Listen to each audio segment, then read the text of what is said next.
Hello, everyone. Happy Thursday. Hope you all are having a great week and a great day so far. My name is Courtney, and today I am here to chat with you on our usual schedule and talk to you about some money topics. And today I have with me back by popular demand, Jenny. Hey, Jenny. Hey everyone. Hi Courtney. Thanks for having me back. I'm super excited to be here. Thank you for joining. I am glad that you're here as well. We've got a great topic today that we want to discuss with you all. And without further ado, let's get started. Yep. So, one thing that we wanted to talk to you all about today was common money myths. Especially Mhm. when you work in the banking industry, you do hear a lot of money myths that people will Yes, tell you things that they've heard, and you're like, I don't know if that's true. exactly. Yes. So today we are going to talk to you all about some of those common myths and correct them and let you know what the actual factual truth is. All right, Yes. let's get started. So the first myth that I hear a lot is that you need to carry a small balance on your credit card every month to help your credit score. So Jenny, did you know that 45% of people believe that that's true? Yes, I can because I was one of them actually. So, yes, I do Yeah. believe that to be true at some point. Yeah, so there's a good amount of people who believe that when you carry a balance month to month on your credit card, that helps improve your score. And I'm here to tell you today that's not true. Eh. So what really is happening is it's a combination of two things that are true, but it's creating a little bit of misinformation. So the Mhm. first thing is that you do want to have small balances on your credit card as much as possible. Um, that means if you have a $5,000 credit card, you of course don't want to spend all $5,000 of it and max out your credit cards. When you Exactly. do things like that and you use a big portion of what you have available, that does negatively impact your credit. Yep. So you want to make sure that on any credit cards that you have, that you keep the balances as low as possible. Yep. The other part of it is that you want to make timely payments.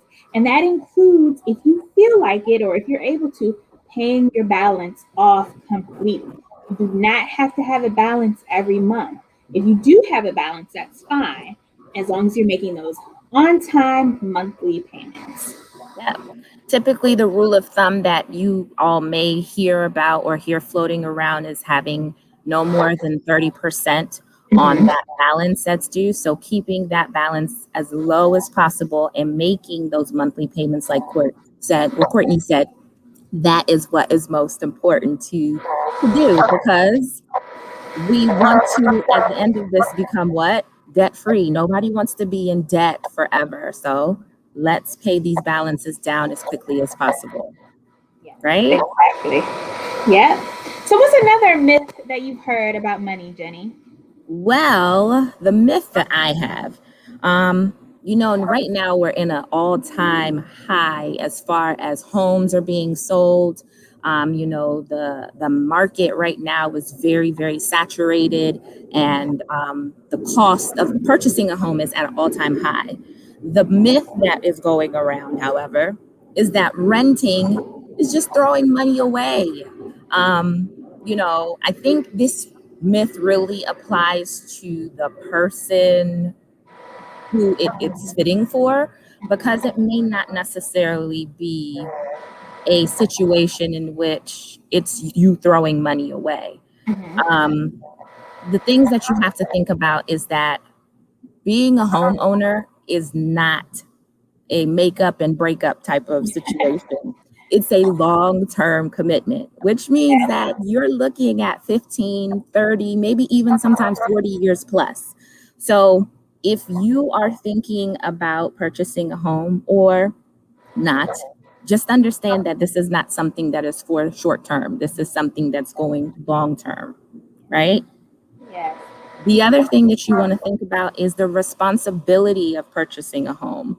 When you purchase homes, there are things that you are going to be responsible for, such as if the AC breaks or there is a leak in the bathroom or things of that nature. You yourself are going to have to fix that. Nobody else but you. You know, Mhm. you have situations whereas in a apartment where you're renting or you're renting from someone, you just basically call your landlord and say, hey, this isn't working or this needs to be fixed. And guess what? They fix it for you. Yeah, So that's that's true. less of a headache on your end. And Mhm. then lastly, when you're dealing with a home purchase, you have all of these associated costs that it's not just you purchasing this house and you're done. You still have things like property taxes, you have your homeowner's insurance, you also have insurance for inside your home. There's just endless things that you have to pay for. And again, if that is not what you're looking for when it comes to a home purchase or being in something so committed, then maybe it is okay for you to rent. So I think that when it comes to renting, it's really going to be based on a case by case situation and whether or not you feel that you're ready for such a huge responsibility when it comes to purchasing a home. Absolutely. That's a great point, Jenny, because I think sometimes when we think of the American dream, owning a home is a big part of that for a lot of people. But you definitely want to make sure that you are in the right space. A home for most of us is going to be the biggest purchase that we ever make in our lives. And Absolutely. so we want to make sure that we are in the right frame of mind and in the right headspace before we take on a purchase of that size. I can't let it go by without mentioning, though, that if you are ready to purchase a home, Bag Choice has the products that you may need when you are looking for your next mortgage or your first mortgage. Um, when you do decide to make that purchase and become a homeowner, you definitely want to make sure that you get a mortgage that's right for you, that has a great rate, and all of those things. So head on over to fegchoice.org to find out more about our mortgages as well. Only if Absolutely. you're ready to make that Yes. purchase. Yes. Yeah. Definitely if you're ready. Yes. Yeah. Well, that's an interesting one. Another myth that I have heard before is that you shouldn't invest or save money until you've paid off all of your debt. Wow. Isn't that What? crazy? Wait, Yes, you're telling me I shouldn't save any money at all until I've paid off everything? that is a common myth that people say that you should focus on being debt free, and then once you have no debt, then you should focus on saving. But What about rainy days? that's one of the reasons, but there are a couple of reasons of why that's not true. So, like Jenny mentioned, one reason why you want to save, no matter if you're in or out of debt, is because you need to have money set aside for a rainy day or for an emergency. There's no shortage of emergencies that could happen, whether they're big or small. You know, you can Mm-hmm. run over a nail and need to repair a tire on your car. Yep. You get have an injury or an illness and just need some extra money. So you always want to set money aside for a rainy day and for an emergency. So that's the first reason why you want to save even while you're in debt. Another reason why you want to save is because for the big things that come along, you know, you might want to take a nice vacation, you might want to splurge and buy, you know, whatever you're into, you might want to buy something that's a big purchase. The fun things that happen in life, you want to save money for those things as well. Another reason why you want to save even before you get out of debt is because your money that you save has the benefit of compound interest. So that Mm-hmm. means if you save $5 now, 10 years from now, that will be way more than $5. Right. So any little bit of money that you start saving today will have the opportunity to grow over time. So let's say you start saving money now and you don't have an emergency. Maybe for another 10 years, you've got that money that's been sitting there and it's been Yep. growing and growing. And now it's even more than what you saved in the first place.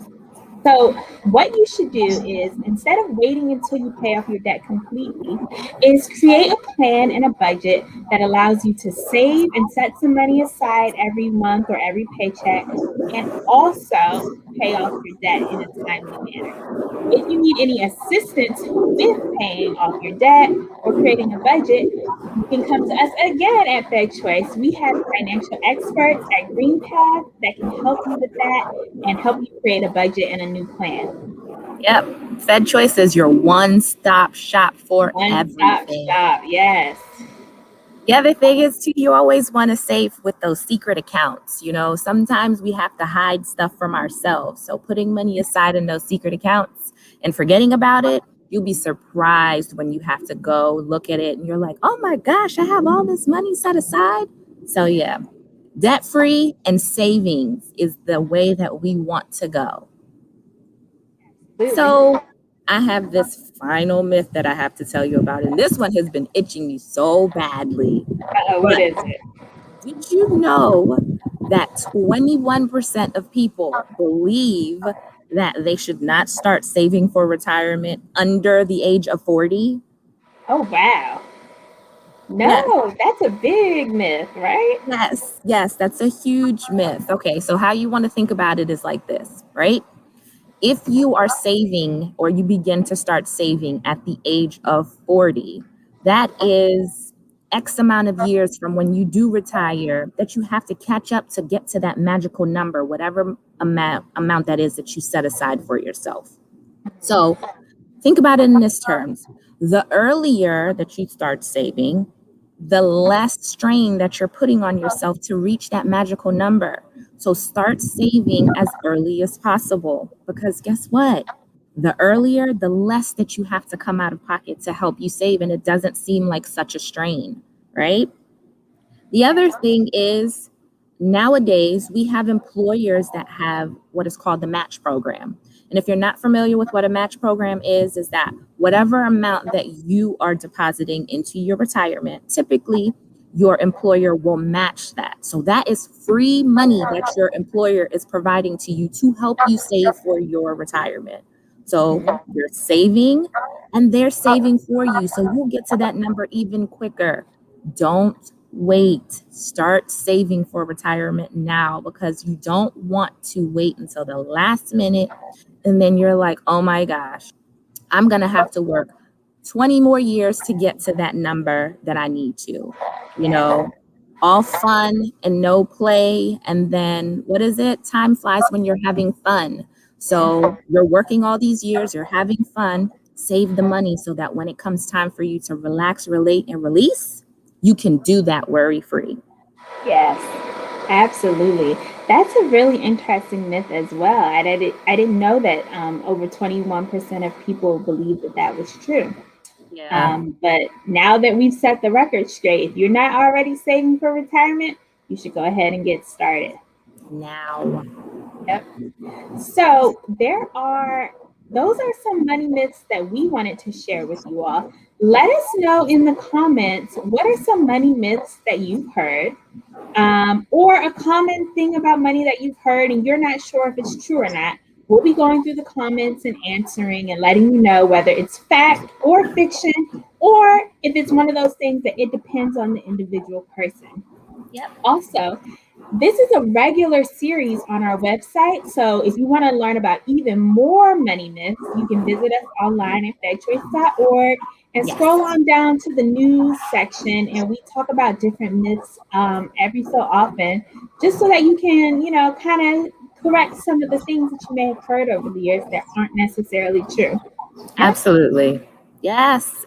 Thank you guys so much for having me again. I was really happy to be a part of this. Thank you for coming, Jenny, and thank you all for tuning in. I hope that you all have a wonderful rest of your week, a wonderful Thursday, and I will see you in 2 weeks. Bye, everyone. Bye.